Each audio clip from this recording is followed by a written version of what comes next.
tired of making myself small so other people can feel safe. That line was the first sentence I finally let myself keep, the moment something inside me unclenched. Whoa, that lands. It sounds like the start of the thing that changes everything.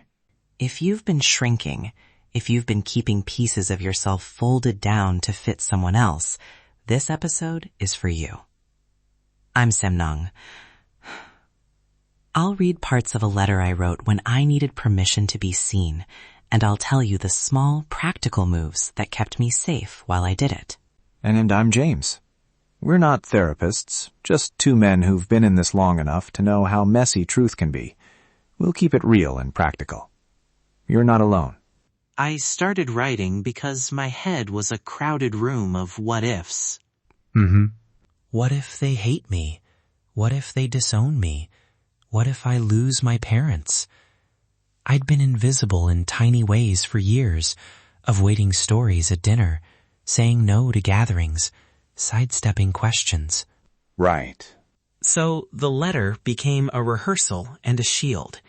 I wrote to my younger self first, the kid who thought honesty meant erasure, and then bit by careful bit to my family.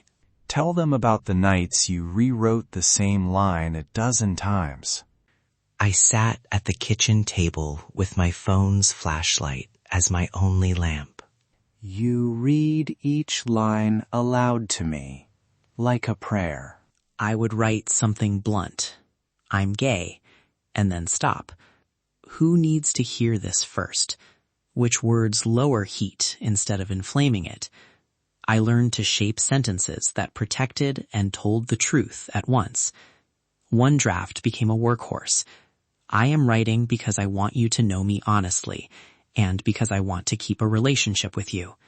That line bought space. That's the clever part. You weren't trying to force a reaction. You were inviting a possibility. Tactical courage. I also read drafts to you first. I needed someone to hear the language and map an exit plan if things went sideways. I said, "Are you sure you want to send that now?" You did. I was furious. Like, don't make me hide in drafts forever. I know, but I worried it would close doors before you had a chance to explain. You were right. We picked a low-risk first recipient, an aunt who'd ask gentle questions before. That choice made the real send feel manageable. And then the send itself was, well, we both remember that silence. We hit send. I went quiet. The first hour felt like a held breath. No reply stretched into an angry voicemail, a clipped voice, words tumbling like someone who'd been interrupted. I could hear a door slam in the background. Later that night, my phone buzzed. My mother's text. 3 words. I'm thinking about what you said. That small sentence sounded enormous.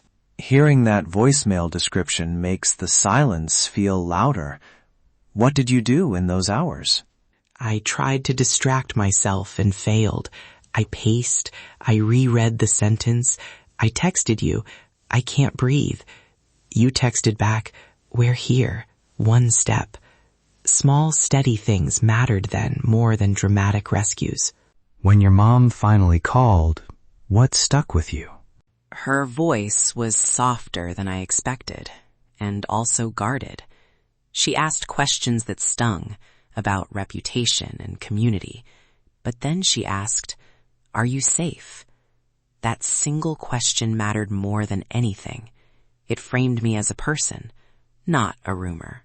That's so important. People think reconciliation is a single moment, but it's little reframes like that question that change everything. Exactly. It wasn't a movie ending. We traded hard words and small kindnesses. The letter set a tone, honest, not weaponized. That tone mattered when conversations got tense. Okay, practical takeaway time. Say it's simple. Write sentences that lower heat. That's tactical, not manipulative. 4 moves we leaned on. 1. Write to clarify, not to explode. Draft until the line survives your panic. 2. Pick a low-risk first recipient who's shown curiosity, not judgment. 3. Use sentences that state needs and invite relationship, like, I want you to know me honestly. 4. Prepare your partner. Tell them you'll send something and agree on how to handle replies. Those small moves kept chaos from becoming a crisis. That's real. And let me add, if you have a partner who will sit in the waiting with you, let them. Let them be your steady. A small practice to try tonight. Set a 10-minute timer and write one sentence you'd want someone to read if they only had one line to understand you. Don't send it. Save it. Come back tomorrow. Let the sentence survive your panic. That is permission in practice. Quick safety note. We're not your therapists. If writing brings up deep trauma or if you're worried about your safety, please reach out to a professional or local support. Pause when you need to. Write one sentence. What would you say if you could only say one thing? If you're not ready to share that, type I hear you so we know you're here. Hit subscribe. Take a breath. You are not alone. I hear you.